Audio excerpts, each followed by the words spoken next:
Bienvenidos nuevamente a un nuevo capítulo del tutorial de C++. En este capítulo vamos a continuar con la librería Winsock 2 y vamos a ver cómo conectar un cliente servidor. Pero para verlo de una forma práctica, pues vamos a hacerlo viendo cómo se podría crear un troyano, cómo este tipo de conexión cliente-servidor podría ser muy dañina, lógicamente, para el ordenador infectado. Bien, un troyano básicamente lo que consiste es en un programa que, bueno, su pretensión es robar información. Bien, no son del tipo de virus, por ejemplo, que se dedican al consumo de recursos, a dañar archivos, etcétera. Aunque lo podrían hacer, como lo veremos, ya que podemos ejecutar comandos del sistema. Bien, el troyano, bueno, la simulación de troyano que vamos a ver, que esto no se va a poder considerar como un troyano en sí, porque habría que realizarle una serie de modificaciones. Bien, es un troyano de conexión indirecta, que bueno, es aquel donde el cliente es la víctima y el atacante el servidor. Es de conexión indirecta ya que el servidor no podrá actuar sobre el cliente mientras que éste no se conecte al mismo. Bien, el código lo vais a poder encontrar en la dirección que os voy a dejar en la descripción del vídeo. Bien, lógicamente la prueba se va a realizar en el servidor local, a través del puerto 80. Bien, el código, tanto del cliente como del servidor, viene comentado, como pudisteis ver, al igual que pudisteis ver en el capítulo anterior. Bien, cada proceso va comentado. Bien, vamos a empezar. Y lo primero que vamos a hacer es a la carpeta tutorial C++ para crear el cliente. En este caso sería la víctima.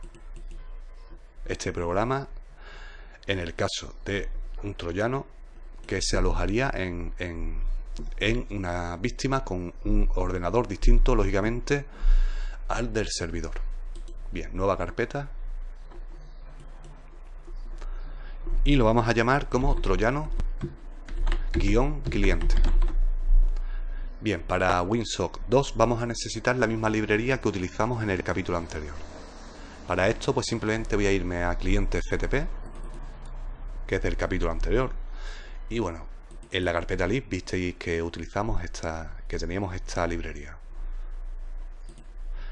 Simplemente lo que voy a hacer es copiar la carpeta y agregársela a troyano cliente. Bien, vamos a abrir dev C++ para crear un nuevo proyecto.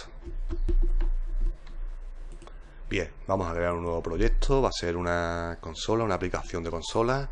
Lo vamos a llamar como troyano-cliente, aceptar, y lo vamos a guardar en la carpeta troyano cliente que creamos anteriormente. Vamos al escritorio, tutorial C++ y troyano cliente, y lo guardamos. Bien, vamos a compilar y ejecutar este programa ya de momento. Bueno, si lo dejamos como main y le damos a guardar.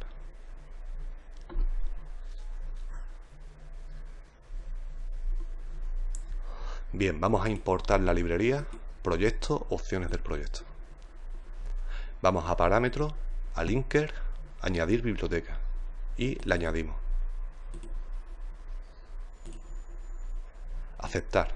Bien, vamos a copiar el código del cliente.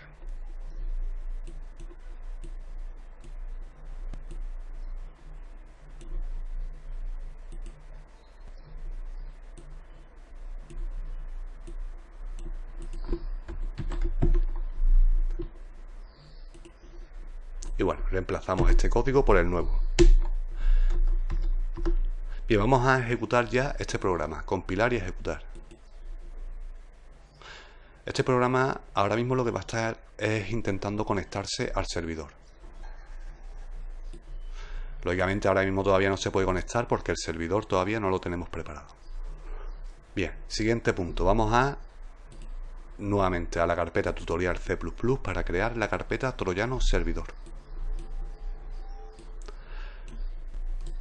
Lógicamente el servidor debería de estar en un servidor remoto.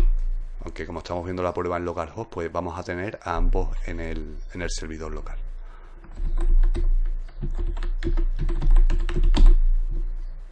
Bien, el troyano servidor va a necesitar también la biblioteca. Así que vamos a troyano cliente, por ejemplo, copiamos la carpeta lib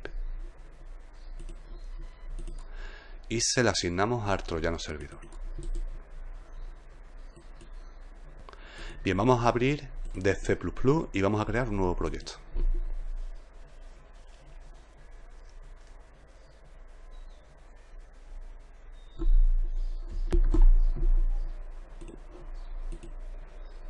Nuevo proyecto de consola, y bueno, lo vamos a llamar como troyano servidor, en la carpeta troyano servidor de la carpeta tutorial C++. Así que vamos a tutorial C++ troyano servidor. Bien, vamos a compilar y ejecutar el programa ya por el momento.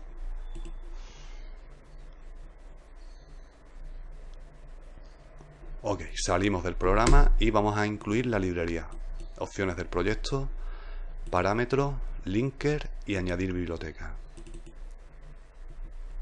Ok, ya tenemos la biblioteca en el proyecto, y lo que vamos a hacer ahora es copiar el código que se encuentra en la página. Así que nos vamos a la parte del servidor, atacante.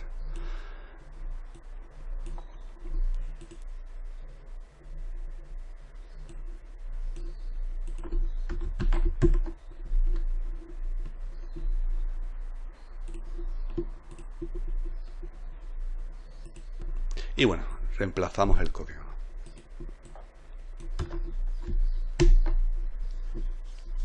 Ok, y vamos a compilar y ejecutar el servidor. Bien, como podéis ver, el troyano cliente en la consola está visible. Esto es uno de los aspectos, como he dicho, de la serie de modificaciones que habría que realizar. Esto debería estar oculto y, por supuesto, debería de ejecutarse cada vez que se inicie Windows, como vimos con el capítulo de Regedit, de crear sus claves para poder ejecutar programas al inicio de Windows. Esto debería de estar, lógicamente, oculto. Enviando peticiones al servidor para conectarse. Como podemos ver aquí, el servidor ya tiene un cliente, se ha conectado. Lógicamente es este cliente del servidor local. Bien, vamos a ejecutar un comando. Por ejemplo, el comando help. Este comando se va a ejecutar en el cliente. Y aquí estamos obteniendo la información. Estamos ejecutando comandos en la víctima, como podéis ver. Hemos abierto una puerta trasera, como comúnmente se llama backdoor. Podríamos ejecutar cualquier comando del sistema, como podéis ver. Por ejemplo, el comando dir. Bueno, lo voy a ejecutar nuevamente, parece que no me ha respondido correctamente. Dir. Y bueno, aquí lo podemos ver.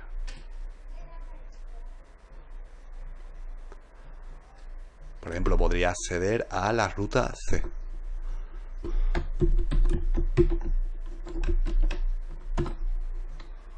Bien. Y por ejemplo, ver los usuarios que se encuentran en el ordenador víctima. Por ejemplo, voy a dirigirme a users.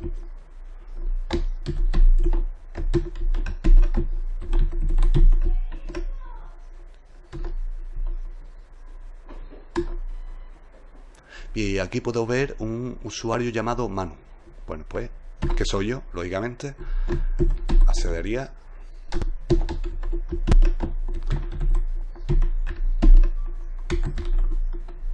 Iría escalando, como podéis ver. Y bueno, podría ejecutar cualquier comando, como hemos ido viendo, para crear carpetas, eliminar carpetas, crear archivos, etcétera. Ejecutar programas. Es decir, tomar el control total del ordenador atacado. Por ejemplo, vamos a crear una carpeta que la vamos a llamar, por ejemplo, hack. Bien, si ahora nos vamos a la carpeta de troyano cliente, aquí podemos ver que hemos creado una carpeta. Supuestamente esto se estaría creando remotamente. Que quisiera eliminar esta carpeta, igual que elimino esta carpeta, podría eliminar cualquier carpeta o archivo. Por ejemplo, vamos a eliminarla, vamos a ver cómo desaparece rmdir hack. Y podéis ver cómo la carpeta ha desaparecido. Supongamos que yo quiero ejecutar un determinado archivo en el ordenador cliente. Pues podría llamar, por ejemplo, al programa Notepad. Y abrir, por ejemplo, voy a abrir main. main.cpp. Esto lo estaría haciendo, lógicamente, remotamente. Ahí está. Y en el ordenador cliente se abriría este archivo. Y el usuario, pues no sabría, lógicamente, de dónde le está viniendo, pero bueno. Bueno, pues esto básicamente es lo que provoca un virus troyano.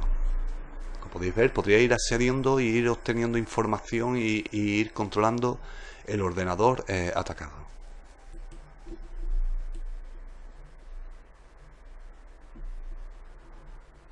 Lógicamente, un troyano funciona con un servidor. Este tipo de troyanos funcionaría con un servidor, lógicamente, con una IP remota que se pudiera acceder remotamente. Ya, por ejemplo, existen sitios web como NoIP que te permiten tener un nombre de dominio, etcétera. Habría que realizar una serie de configuraciones para tener un servidor correcto, para que un cliente se pudiera conectar remotamente a ese servidor. Por eso digo que esto no se puede considerar en sí un troyano, pero sería la base de lo que podría ser. Muy bien, pues por el momento lo vamos a dejar aquí y próximamente.